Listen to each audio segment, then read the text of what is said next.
وعلیکم السلام ورحمۃ اللہ۔ دیکھیے، عقیدہ بنایا جاتا ہے قرآن پر، اور قرآن کی تشریح یا اس کی تفسیر صحیح حدیث سے، یا قرآن کی تفسیر قرآن سے، یہ عقیدے کی بات ہوتی ہے۔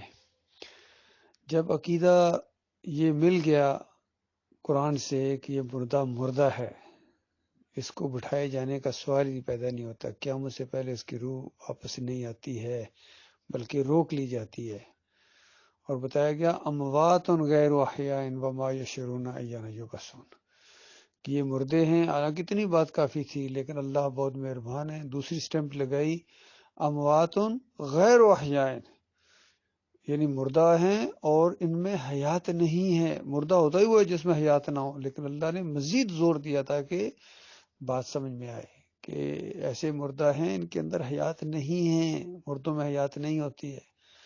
تیسری سٹیمپ لگائی، وما یشعرون ایان یبعثون، وہ ان کو تو شعور بھی نہیں ہے، شعور بھی نہیں ہے کہ ان کو کب دوبارہ زندہ کر کے اٹھایا جائے گا۔ دوسری جگہ فرمایا، پکارنے والوں، کیا ان کے اندر ان کے ہاتھ ہیں کہ پکڑیں، ان کے پاؤں ہیں کہ چلیں، ان کی آنکھیں ہیں کہ دیکھیں، اور کان ہیں کہ سنیں؟ یہ ساری چیزیں تو ختم ہو گئی ہیں، تو پھر ان کو پکارنا، پھر یہ کہنا کہ سنتے ہیں، یہ تمہاری جہالت کی انتہا ہے۔ تو یہ تو قرآن سے عقیدہ بن گیا۔ اب مسئلہ یہ ہے کہ ان مولویوں کا طریقہ واردات یہ ہے کہ یا تو اپنے باطل عقیدے کے لیے، قبر پرستی کے لیے، یا تو منکر روایتیں لاتے ہیں، یعنی جھوٹی روایتیں، بناوٹی روایتیں ہیں وہ لاتے ہیں۔ دوسرا یہ کہ صحیح روایتوں کا غلط مطلب لیتے ہیں، ان کی غلط تشریح کرتے ہیں۔ یعنی اگر اس کی 3 تشریح موجود ہے، 2 قرآن کے مطابق ہیں، تیسری قرآن کے مطابق نہیں ہے، تو تیسری کو انہوں نے لیا ہے۔ یعنی جو قرآن کے خلاف کسی ان کے مفسر نے تشریح کر دی، اس کو لے لیا انہوں نے۔ قرآن آیات کا بھی یہی مسئلہ ہے کہ قرآن آیات کو تروڑ مروڑ کے اس کا غلط معنی لیا ہے۔ یعنی ظاہری بات ہے، قرآن آیات کی تفاسیر ہوئی ہیں، قرآن کے مطابق ہیں، جو ایسے مفسرین بھی موجود ہیں، صحیح حدیث سے کی ہے انہوں نے، صحیح حدیث کے مطابق ہے ان کا عقیدہ، وہ بھی موجود ہیں۔ لیکن ایسے بھی ہیں جنہوں نے اس کا الٹ بیان کیا ہے۔ اب کیا کیا جائے، ان کو ہم روک تو نہیں سکتے تھے، وہ تو پچھلی صدیوں کے ہیں، انہوں نے کیا۔ شیطان کو چھوٹ تو ملی تھی، شیطانی جو شیطان تھے انسانوں میں سے، انہوں نے اس طرح معاملہ کیا ہے، راستے سے ہٹانے کی کوشش کی ہے، ان بعد والوں نے ان کو لیا ہے۔ اصل میں یہ پرابلم ہوئی ہے۔ اب دیکھیے، وہ کہ الان اس وقت تم سے زیادہ سنتے ہیں، وہ ایک خاص واقعہ ہے کلیب بدر کا۔ کلیب بدر کہتے ہیں بدر کا کنواں، جہاں مشرکین مکہ کے بڑے بڑے سرداروں کو کھینچ کے گھسیٹ کے اس میں پھینک دیا گیا تھا۔ اور نبی علیہ السلام کا یہ طریقہ تھا کہ جدھر بھی جس علاقے میں جنگ ختم ہو، 3 دن وہاں ٹھہرتے تھے، تاکہ دشمن یہ نہ سمجھے کہ بس تھوڑی دیر کے لیے جیت کے فوراً واپس چلے گی ڈر کے۔ ایسا نہیں ہے، تاکہ پوری طرح دشمنوں پر رعب اور دبدبہ طاری ہو جائے، اور علاقے میں تبلیغ ہو جائے، اور لوگوں جو قبیلے کے لوگ ہیں ان سے کوئی معاہدے وغیرہ ہونے تو وہ ہو جائیں۔ تو تیسرے دن نبی علیہ السلام اٹھے ہیں اور سیدھے ان کنوؤں کی طرف گئے ہیں جس میں ان بڑے بڑے سرداروں کی لاشیں پھینکی گئی تھی۔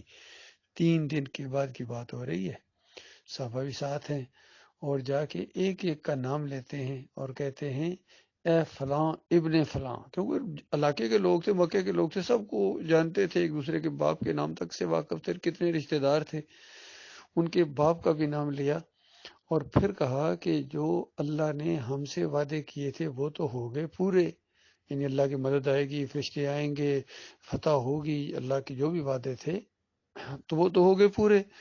اب مجھے بتاؤ کہ جو تمہارے ساتھ اللہ نے وعدے کیے تھے، یعنی میرے ذریعے یا قرآن کی آیات کے ذریعے، کہ کافرو اگر تم نے بات نہ مانی تو تمہیں یہ دن بھی دیکھنا پڑے گا، مرنے کے ساتھ تمہاری وہ درگت بنے گی، تو وہ سارے وعدے تم سے پورے ہوئے یا نہیں ہوئے؟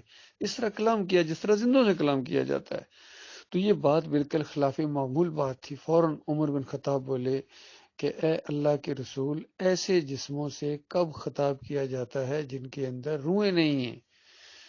تو دیکھیے سب کا کیا عقیدہ ہے کہ تیسرا دن ہے، روحیں کہاں ہیں ان کے اندر، اور جب روحیں ہے ہی نہیں تو ان سے خطاب کرنا چے مانی دارت، اس کا کیا مطلب ہے؟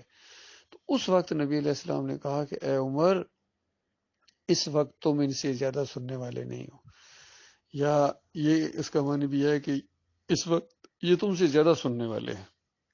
بس بات ختم ہو گئی، اتنی بات پہنچی. اب یہی بات بعد میں روایتوں کے ذریعے دوسرے صحابہ تک پہنچی. مثال کے طور پر عائشہ رضی، وہ بخاری لائے ہیں وہ بھی روایت، کہ عائشہ رضی اللہ تعالیٰ کو جو پتہ چلا کہ یہ وہاں ایک واقعہ پیش آیا ہے اور عبداللہ بن عمر کہہ رہے ہیں کہ نبی علیہ السلام نے مردوں سے کلام کیا ہے، تو انہوں نے کہا کہ اللہ رحم کرے، یعنی عبداللہ بن عمر کے اوپر اور ان کے باپ کے اوپر بھی، یعنی باپ بیٹا دونوں بالکل سکا ہیں اور سچے ہیں. لیکن مسئلہ یہ ہے کہ عبداللہ بن عمر کو سمجھنے میں غلطی ہو گئی ہے.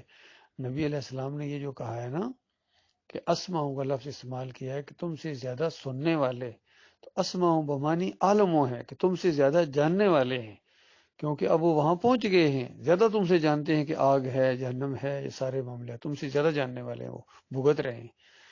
اور پھر ساتھ قرآن کی آیتیں پڑھی کہ اللہ تو یہ فرما رہا ہے اِنَّکَ لَا تُسْمِعُ الْمَوْتَىٰ، آپ مردوں کو نہیں سنا سکتے. اور وَمَا أَنْتَ بِمُسْمِعٍ مَنْ فِي الْقُبُورِ، جو قبروں میں چلے جائیں ان کو نہیں سنا سکتے. قبروں میں، اور وہ تو سامنے مردے پڑے ہوئے تھے، تو کون سی قبروں میں چلے گئے؟ وہی قبروں میں جو ہر ایک کو قبر ملتی ہے. سورہ العبس کے اندر عبس وتولی، اللہ تعالیٰ نے انسان کے زندگی کے سارے مراحل بیان کیے کہ کس طرح اس کو اللہ تعالیٰ نے بنایا، کس طرح اس کی پیدائش ہوئی، کس طرح یہ لڑکا ہوا، پھر جوان ہوا، اور پھر فرمایا انسان، پھر تمہیں اللہ نے موت دی. ہر ایک کو موت ملتی ہے. اور پھر قبر دی، حالانکہ کتنوں کو قبر نہیں ملتی. اللہ کہہ رہا ہر ایک کو قبر دی، جس طرح ہر ایک کو موت، اسی طرح ہر ایک کو قبر بھی دی. تو وہ کون سی قبر ہے؟ وہ وہی قبر ہے جو اوپر روح جہاں چلی جاتی ہے، قبر ٹھکانا، وہ روح، وہ قبر ٹھکانا برزخ کے پار، اور یہ جسم، یہ قبر، جسم کا ٹھکانا. اور اسی طرح بخاری کی دوسری روایت کے اندر ہے کہ ایک یہودیہ کے اوپر اس کے گھر والے رو رہے تھے، اور نبی علیہ السلام نے فرمایا اس کو قبر میں عذاب دیا جا رہا ہے. ابھی قبر تو کھولی بھی نہیں گئی لیکن وہ قبر میں پہنچ گئی. تو اصل میں یہ معاملہ ہے. صحابہ اکرام جب کبھی قبر کا معاملہ سمجھتے تھے، قبر میں عذاب، عذاب قبر، تو ان کا اس دنیاوی قبر کی طرف کبھی دھیان جاتا ہی نہیں تھا. وہ خالص اوپر جاتا تھا جہاں قبر ہوتی ہے، جہاں وہ اس کو عذاب دیا جاتا ہے. ہاں، دنیاوی قبروں کو جو زیارت کے لیے بھی کہا گیا ہے، جاؤ، موت یاد آتی ہے کہ یہ چونکہ نشانی ہے اس کی، اس میں دفن کیا ہے، اور یہ احساس پیدا ہوتا ہے کہ یہاں دنیا میں تو کسی نے بھی زندہ نہیں رہنا، ہمیشہ کی زندگی تو نہیں ہے، آخر ہم نے بھی مرنا ہے. تو دنیا سے بے رغبتی پیدا ہوتی ہے، آخرت یاد آتی ہے. اس وجہ سے اس کو قبرستان کہا جاتا ہے، اور قبروں کی زیارت یا قبروں کو جا کے دیکھنا، یہ تین مقصد ہیں. ٹھیک ہے.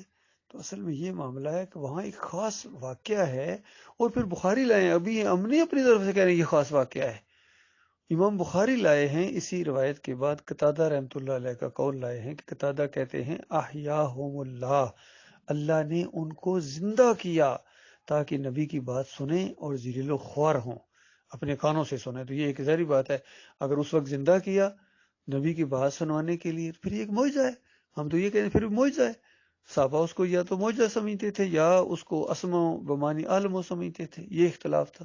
کسی کا بھی یہ عقیدہ نہیں تھا کہ سارے مردے سنتے ہیں، قبرستان میں جو مردے یہ سنتے، کسی کا بھی نہیں عقیدہ تھا.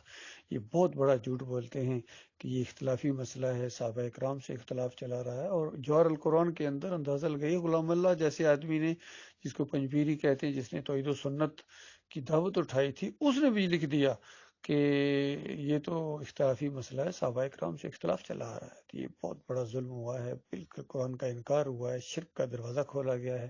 سماع موتا کا عقیدہ، مردوں کے سننے کا عقیدہ شرک کی جڑ ہے، شرک کی جڑ ہے یہ. اس کو پانی دینا اور پھر کہنا پکارو نہ، جس اہل حدیثوں کا یہی مسئلہ ہے، شرک کی جڑ کو پانی دیتے ہیں، مردوں کے سننے کا عقیدہ ثابت کرتے ہیں. چاہے احمد بن حنبل ہوں، ابن تیمیہ ہوں، ابن قیم ہوں، سارے کے سارے زور دیتے ہیں کہ سنتا ہے، سنتا ہے، سنتا ہے. اگر سننے کے عقیدہ نہیں مانتے ہو تو پھر تم حدیثوں کے انکاری ہو، پھر تم قرآن کے انکاری ہو. اس طریقے سے جس طرح ہمارے محمد حنیف صاحب کہتے ہیں، اگر یوسف علیہ السلام کو سجدہ نہیں مانتے ہو تو تم قرآن کے انکاری ہو. اسی طرح وہ اہل حدیث کہتے ہیں کہ اگر تم مردوں کے سننے کا عقیدہ نہیں مانتے ہو، معجزانہ طور پر سن. پھر نبی علیہ السلام کے لیے انہوں نے لفظ کہا کہ معجزانہ طور پر سنتے ہیں، خرق عادت. تو بالکل معجزانہ کا لفظ لگا کے قرآن کا انکار کر دیا. جس طرح انہوں نے معجزانہ کا لفظ لگایا کہ عیسیٰ علیہ السلام کو ایک صفت معجزانہ طور پر دے دی. تو دیکھو یہ شیطان کا اسی طریقے سے وار ہے جو ہر مولوی کے اوپر، ہر فرقے کے اوپر ہوا ہے، ان کے اوپر بھی اسی طریقے سے ہوا ہے. تو یہ معاملہ ہے. پھر وہ ایسی چیزیں جو یعنی تربیت کے لیے تھیں. ایک آدمی تھا جو پیشاب کے چھینٹوں سے نہیں بچتا تھا، دوسرا جو چگلیاں کرتا تھا. تو بتایا ان کو قبروں میں عذاب ہو رہا ہے. یہ نہیں کہا کہ ان قبروں کے اندر عذاب ہو رہا ہے، یہ بہت بڑا جھوٹ بولا ہے. اس مکی نے بھی جو وہاں حرم میں بیٹھ کے درس دیتا ہے، سرخ سی داڑھی والا، کہ دیکھو ان قبروں میں عذاب ہو رہا، الگ نہیں، ان قبر والوں کو عذاب ہو رہا ہے. یہ الفاظ، یہ معنی ہے اس کا، ان قبر والوں کو عذاب ہو رہا ہے، اور چھوٹی باتوں کی وجہ سے. اور جہاں عذاب ہوتا ہے وہاں ساری دنیا جانتی ہے کہاں عذاب ہوتا ہے. یہ بالکل اسی طرح کی بات ہے، آپ کسی گھر کے قریب سے گزریں اور کہیں کہ اس گھر والے کو آج پھانسی ہو رہی ہے، اور دوسرا کہ چلو اندر چل کے دیکھتے ہیں کیسی ہوتی ہے. وہ پاگل ہو گئے ہو، اندر چل کے نہیں، اس گھر والے کو پھانسی ہو رہی ہے. اور پھانسی کہاں ہوتی ہے تمہیں نہیں پتا؟ جیل میں ہوتی ہے. یہ گھر اس کی نشانی ہے، اس کی پہچان ہے. اسی طرح اس قبر والے کو عذاب ہو رہا ہے تو وہ قبر اس کی پہچان ہے. اور عذاب کہاں ہوتا ہے یہ سب کو پتہ ہے، برزخ میں اوپر ہوتا ہے. عذاب قبر حقوں، یہی مطلب ہے اس کا کہ عذاب قبر بالکل وہاں ہوتا ہے، اوپر جہاں ہوتا ہے. اور سب کو وہاں قبر ملتی ہے. نیک لوگوں کو بھی قبر ملتی ہے وہاں اوپر، اور برے لوگوں کو بھی قبر، وہی ان کا ٹھکانہ ہے. نیک لوگوں کے لیے صلاح دیا جاتا ہے، برے لوگوں کو عذاب دیا جاتا ہے. اور شہید جو ہوتے ہیں وہ براہ راست جنتوں کے اندر شامل ہو جاتے ہیں، جیسے ادھر شہید ہوا ادھر جنتوں کے اندر چلے گئے. تمام شہداء جو ہیں وہ ان دنیاوی قبروں کے اندر زندہ نہیں ہیں، وہ جنتوں میں زندہ ہیں. ان کے بارے میں آتا ہے جنت کی نہروں پر آنا جانا شروع کر دیا، عرش الہی کے نیچے ان کے محلات ہیں. تو بتاؤ عرش الہی یا جنت کی نہر ان قبروں کے اندر ہیں؟ یار ذرا تو سوچو، ذرا بھی نہیں سوچتے ہیں یہ. جب انبیاء جن کا درجہ شہداء سے بڑا ہے، تو شہداء جب جنتوں میں زندہ ہیں تو انبیاء بھی تو جنتوں میں اعلیٰ مقام ہے ان کا. پھر روایتوں میں بھی آ گیا. تو یہ جو کہتے ہیں کہ انبیاء قبروں میں زندہ یصلون، میں بالکل باطل عقیدہ ہے. یہ عقیدہ بھی شرک کی جڑ ہے کہ انبیاء قبروں میں زندہ ہیں یا مردے سنتے ہیں. یہ دونوں شرک کی جڑیں ہیں، انہی کے اوپر شرک کی ساری عمارت قائم ہے. اللہ تعالیٰ کو فکر کرنے کی توفیق عطا فرمائے.